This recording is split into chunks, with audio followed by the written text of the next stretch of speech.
दिल्ली के मुख्यमंत्री केजरीवाल फिलहाल ईडी की रिमांड पर हैं। इस बीच आज दिल्ली विधानसभा का विशेष सत्र बुलाया गया है। स्वास्थ्य सेवाओं के लिए स्वास्थ्य मंत्री के मुख्य सचिव को यह आदेश दिया गया कि राजधानी के सभी अस्पतालों और मोहल्ला क्लिनिक्स में मुफ्त दवाइयों और टेस्ट की मौजूदा हालात बताई जाए। आदेश में कहा गया कि अगर मुफ्त दवा की कमी हो रही हो तो उसको ठीक करने का पूरा प्लान लेकर आएं। इस बारे में खुद स्वास्थ्य मंत्री विधानसभा की चर्चा का जवाब देंगे और सदन को पूरा ब्यौरा भी देंगे। केजरीवाल दिल्ली शराब घोटाले से जुड़े मामले में 28 मार्च तक ईडी की कस्टडी में है। लिहाजा ये सवाल अब बड़ा हो गया है कि क्या मुख्यमंत्री की गैर हाजिरी में विधानसभा सत्र बुलाया जा सकता है, और अगर विधानसभा सत्र बुलाना वाजिब है तो ये किस नियम के तहत बुलाया गया है। मुकेश हमारे सहयोगी हमें ज्यादा जानकारी देंगे। मुकेश, बताएं। देखिए, पहली बात तो ये है कि जो दिल्ली के मुख्यमंत्री अरविंद केजरीवाल हैं, उनको ईडी ने 21 मार्च को गिरफ्तार किया था।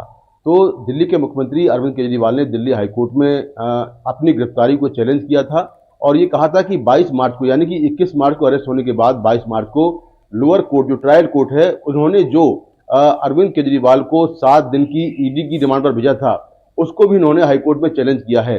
तो हालांकि शुरुआत में जो हाईकोर्ट था, हाईकोर्ट ने फौरी राहत नहीं दी थी, लेकिन आज इस मामले की सुनवाई होनी है, जिसमें जो उनकी अरेस्टिंग है और जो उनको रिमांड दी गई है, दोनों पर सुनवाई कोर्ट करेगा। लेकिन सबसे बड़ी बात यह है कि ईडी ने इस पूरे मामले में, शराब पॉलिसी मामले में, दिल्ली के मुख्यमंत्री अरविंद केजरीवाल को मास्टरमाइंड, किंगपिन बताया है और कहा है कि वो इस पूरे घोटाले के कर्ता धर्ता हैं।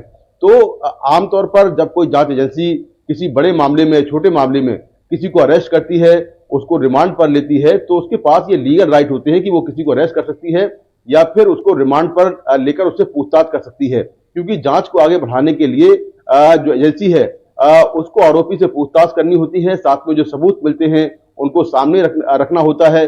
जो आरोपी पहले पकड़े गए हैं, जो गवाह हैं, उनके सामने बिठाकर पूछताछ करनी होती है, खासतौर पर पीएमएलए के मामले में, जहां पर आपको मनी ट्रेल एस्टेब्लिश करनी है।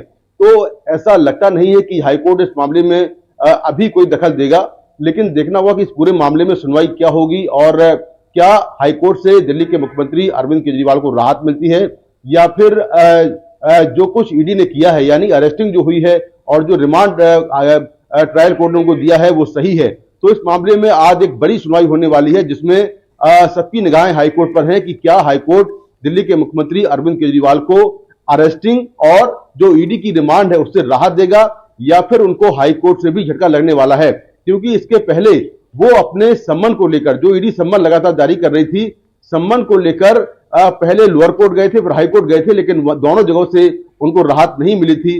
अब उन्होंने अपनी गिरफ्तारी को चैलेंज किया है और साथ में जो ट्रायल कोर्ट ने उनको 7 दिन की रिमांड पर भेजा है, उसको उन्होंने हाईकोर्ट में चैलेंज किया है। तो ये वहां पर देखने वाली बात होगी। और वहीं इस पूरे मामले पर जो आम आदमी पार्टी है, उसने विधानसभा सत्र भी बुलाया हुआ है। जी।